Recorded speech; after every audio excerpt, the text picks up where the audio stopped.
മോളെ നമ്മൾ ഉം, എപ്പോഴും വിക്ടിം ആണ് കളിക്കേണ്ടത്. ഉം, നമ്മൾ ഒഫൻഡ് ചെയ്ത് കഴിഞ്ഞാൽ നമ്മൾ സ്ട്രോങ് ആയി people will not support you. ഉം.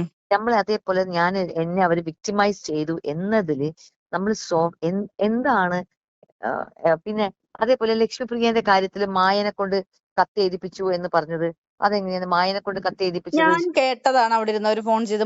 ഇത് ഈ ലക്ഷ്മിപ്രിയയുടെ കാര്യം മാത്രമല്ല, അവിടെ ഇത്രയും സംഭവങ്ങൾ നടന്നു, ഇത്ര എമൗണ്ട് കുടുംബസംഗമത്തിന് മുടക്കിയെന്നും പറഞ്ഞ് ഇവരിരുന്ന് പറയുന്നതിന് ക്യാമറ ചെക്ക് ചെയ്യട്ടെ, ഓക്കെ, അത് പറഞ്ഞു. ക്യാമറ അപ്പൊ ചെക്ക് ചെയ്യട്ടെ. മായ പ്രശ്നം ഉണ്ടാക്കുമ്പോ ഇതിലെല്ലാത്തിനും മായനോട് പറഞ്ഞോ നോക്കി നീ മെയിൽ അയച്ചോ എന്ന് പറഞ്ഞാൽ അത് നാച്ചുറൽ അല്ലേ മോളെ?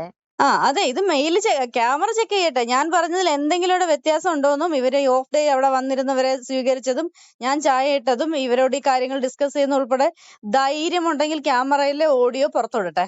കാരണം ഈസിയിലല്ലേ ചോദിക്കാൻ പറ്റുള്ളൂ. അല്ലെങ്കിൽ ഈ പറഞ്ഞ പോലെ അതൊരു പ്രശ്നം നമ്മുടെ ഇടയിൽ ആക്കേണ്ടിയിരുന്നു. അതാ ഞാൻ പറഞ്ഞത്, ഞങ്ങൾക്ക് എല്ലാവർക്കും മെസ്സേജ് അയച്ചിട്ടുണ്ടായിരുന്നെങ്കിൽ ഇതിൽ ആരെങ്കിലും ഒന്നുമില്ലെങ്കിൽ ആ ടിനി ടോമയും സിജോയ് വർഗീസ് എങ്കിലും അതിനെക്കുറിച്ച് ചോദ്യം ചെയ്തിട്ട് ഒരു ക്വസ്റ്റ്യൻ ഇട്ടേനെ അവിടെ, എന്താണ് ഇവിടെ നടക്കുന്നതെന്ന് ചോദിച്ചിട്ട്. കാരണം അവർ കുക്കുവിന് എതിരായിട്ടാണ് പ്രവർത്തിക്കുള്ളൂ. അവർ ആ ക്വസ്റ്റ്യൻ ഇട്ടേനെ. ആ ഇട്ടിരുന്നെങ്കിൽ ആ നിമിഷം അതിനെ പറ്റിയിട്ട് ഒരു മീറ്റിംഗ്, അതിന് എത്രയും പെട്ടെന്ന് ഒരു മീറ്റിംഗ് വന്നേനെ.